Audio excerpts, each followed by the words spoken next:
Human life and human progress depend on water. Water that is both servant and master. For the majority of women in the rural areas of the developing world, water is the master. Much of their time and energy is used in its daily pursuit. Children, too, must join in the unending task.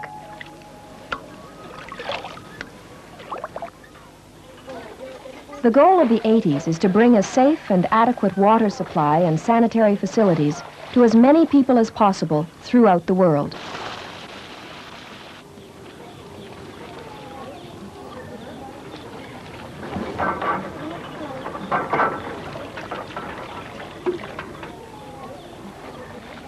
However, the task is enormous. For more than half of the people in the developing world do not have enough safe water, and the population continues to grow.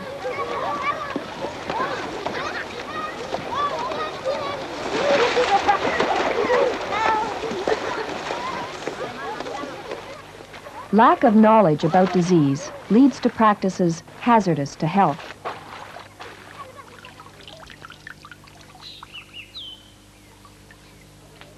Wells lie unprotected and open to contamination.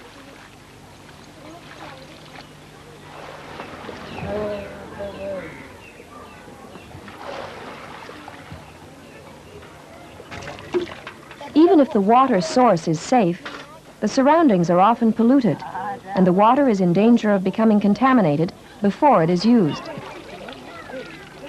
And the water that is not used may become a breeding ground for disease.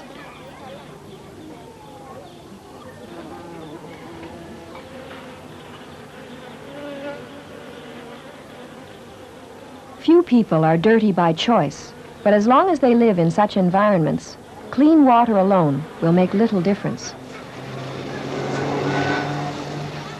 The task of the 80s is even more difficult because about 3/4 of the people in the developing world do not have adequate sanitary facilities.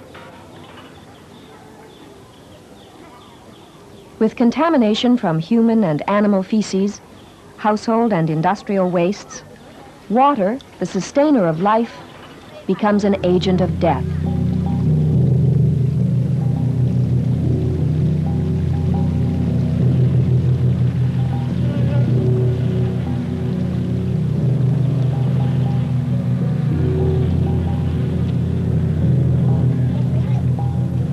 Cholera, typhoid, dysentery, and other waterborne diseases kill thousands of people every day.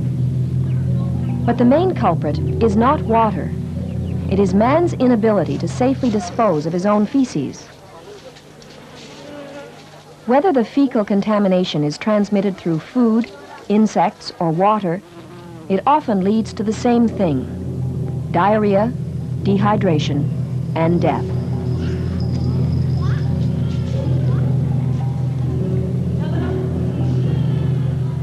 Acute diarrhea can strike people of all ages, but every year it kills about 5 million children under 5 years of age.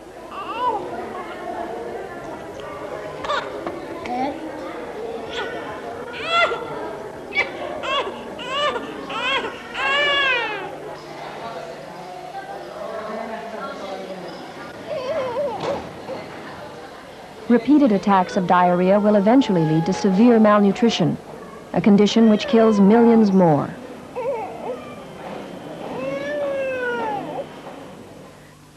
There is little hope of preventing such sickness and death as long as people get their water from polluted sources.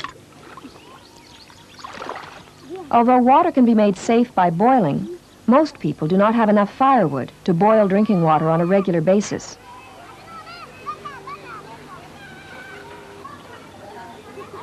As the dry season advances, the lineup at the well grows, and people wait longer to take home their share of water, water that is polluted.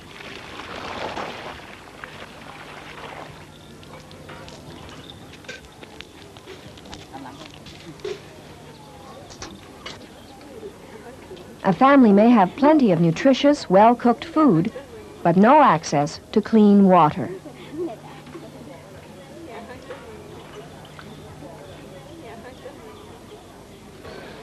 Surface water is seldom safe for drinking. It is easily contaminated by both animals and humans. Human wastes are especially dangerous because they may carry bacteria, viruses, and parasites which can cause diarrheal disease. These organisms cannot be seen except with a microscope, but they will be represented in this film by the moving gray-white color you see here. This contamination can quickly spread to be brought home by anyone drawing water for their family.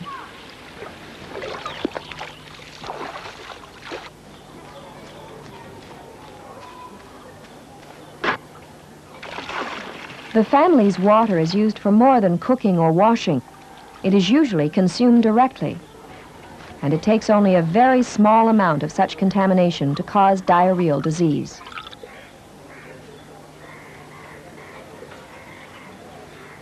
Disease can spread from one person to the whole community through water.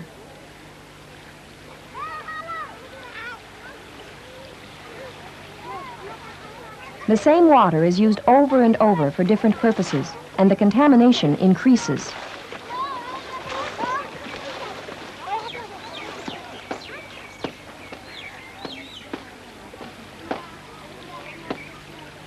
Although moving rivers and streams may look clean, they're usually full of these invisible and dangerous organisms.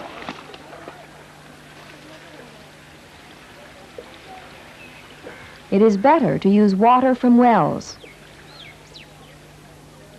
However, using a well does not guarantee clean water.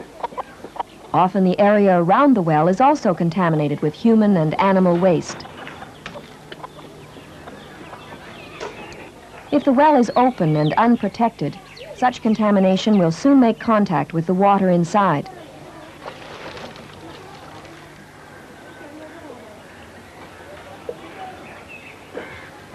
There is no way to keep an open well clean. So families who consider themselves fortunate to have a well may be no better off than those who take their water directly from rivers and streams. In many families, the older children look after their younger brothers or sisters. While the contaminated water may not make the older children sick, it could be a deadly poison for the younger ones, who have not had time to build up a resistance to the contaminants in the water.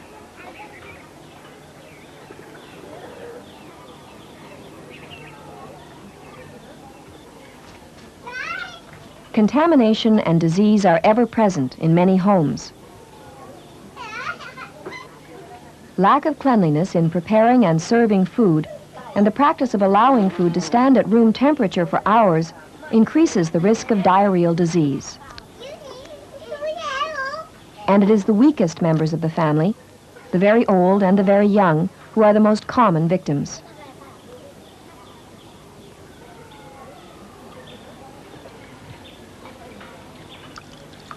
Unfortunately, it is often the mother's hands that pass the contamination from a sick child to other family members by way of food and water. Contamination can easily spread through the household. For example, a mother in the middle of preparing a meal has to attend to a child with diarrhea.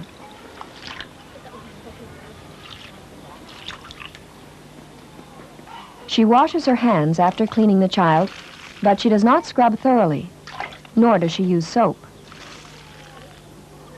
Like many people, she thinks that her child's feces are harmless. When she returns to the kitchen, her hands are still contaminated. The contamination is passed on to food and dishes.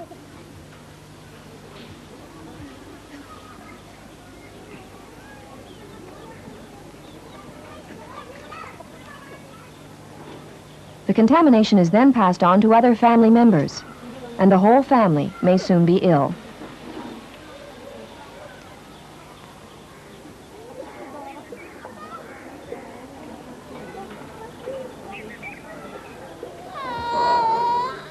When children are sick with acute diarrhea, they must be treated promptly, for they are rapidly losing essential body fluids and may die.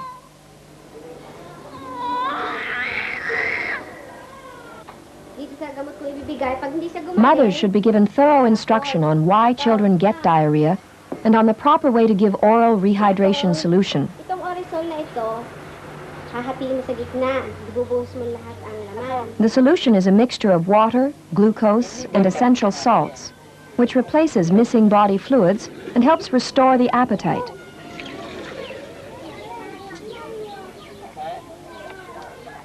The child should also be breastfed or given energy-rich foods as soon as he or she will eat. Oral rehydration and good food can save lives, but they will not prevent the child from getting sick again. The mother and child will continue to spread contamination to one another unless changes are made in household hygiene. Diarrheal disease will remain with the family when poorly washed hands touch food directly, when water is contaminated by hands, or is left unprotected from birds and animals, and when bottles, dishes, utensils, and food are not properly protected. The home is by no means the only source of contamination and disease. Without basic sanitation practices, the whole environment becomes contaminated. Disease is spread by the runoff from wells, kitchens, and poorly built latrines.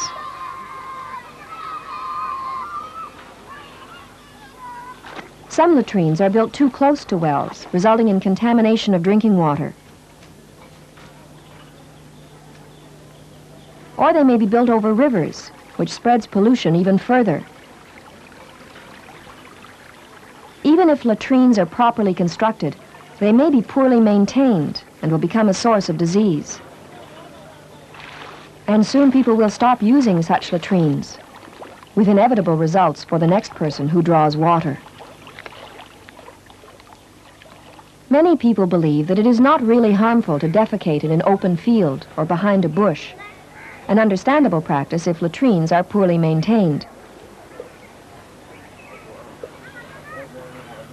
When a latrine is built on higher ground than a well and too close to it, contamination will reach the well through underground seepage or be washed into it by heavy rains.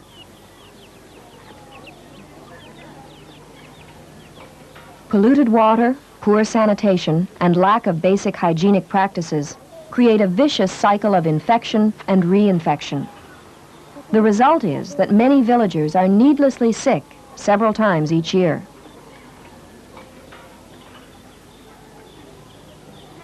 And yet most of these problems can be eliminated by a few relatively inexpensive actions. To begin with, the area around the well should be kept clean. A concrete liner should be built down inside the well. But as long as the well is open, the water can still be contaminated, so the well should be covered with a concrete cap. A reliable hand pump should replace the bucket and rope. The surrounding area should have good drainage to prevent runoff water from contaminating the well and from forming stagnant pools where insects can breed. One alternative is to use the runoff water for irrigating a vegetable garden. A separate concrete surface should be constructed for washing clothes and bathing, and the well area is complete.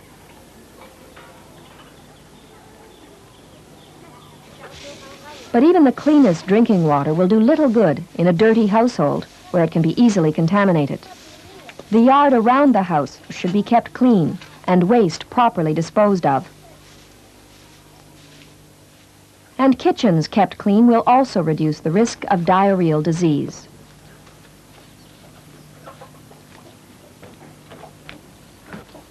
Water should be placed out of reach of animals and young children.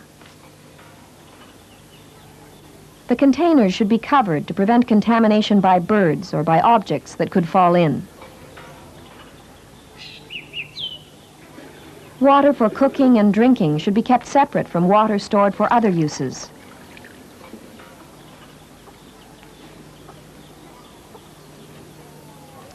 It is especially important that hands be washed thoroughly after the latrine is used. If soap is not available, ash is the next best substitute.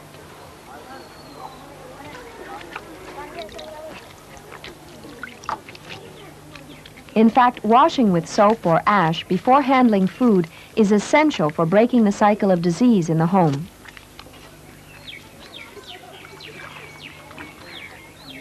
Dishes should also be cleaned thoroughly, and feeding bottles should be sterilized by boiling.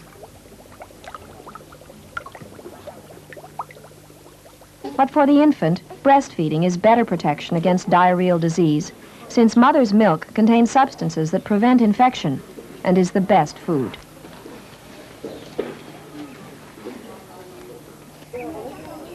If a family practices good hygiene, the household will no longer be as great a source of infection and reinfection. But as long as the surroundings are contaminated by feces, diarrheal disease will remain a major problem. What is needed is a latrine that can be kept clean. Almost all communities can afford at least the basic pit latrine. And it is important to remember that latrines should be located downhill and away from the well.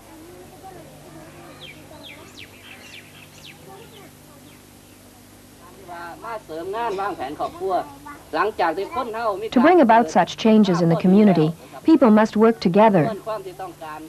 New ideas imposed on a village may not have any long-term effect if the villagers have not participated from the beginning.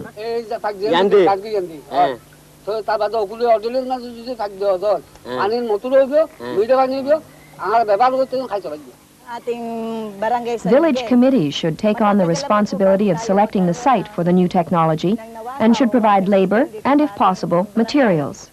Pansamantala, ano po ang mabuti nating gawin para tayo magkaroon ng kahit na pump water system muna? By their involvement, the new water and sanitation system will be truly their own.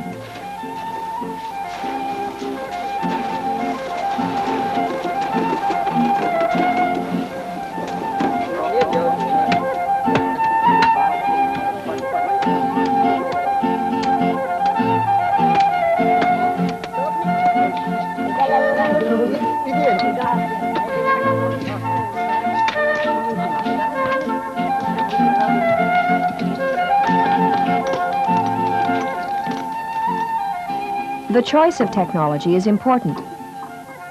Although there is no such thing as a perfect hand pump or a perfect latrine, that choice should take into consideration such factors as the funds and materials available, soil conditions, and local customs.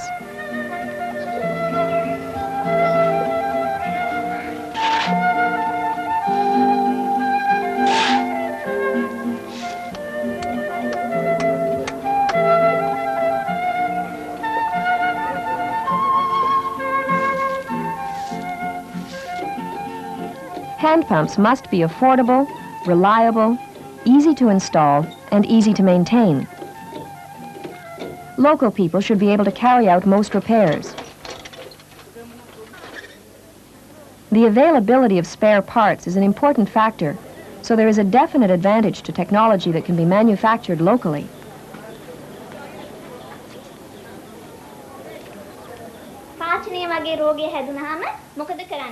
But technology alone will not bring about change in community health. There is a need for thousands of people in every developing country to be trained in the proper management of water and sanitation systems and in the promotion of good hygiene. People who will bring the message to their communities.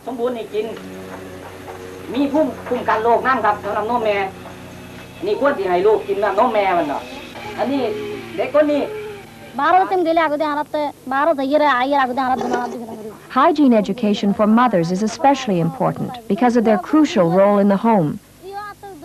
Households that adopt new hygiene practices will influence others to do the same.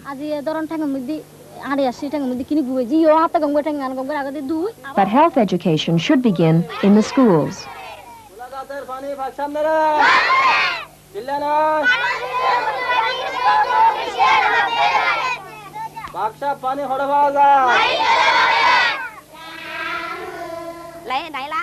Children are usually the first to take on new ideas, and they can have an important influence in the home when they start putting their newfound knowledge into practice.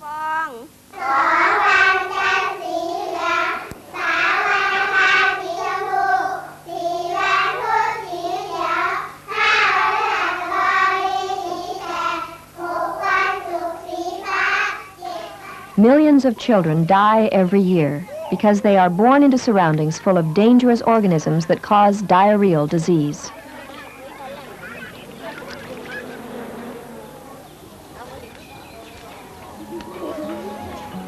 The cycle of infection and reinfection can be broken, however.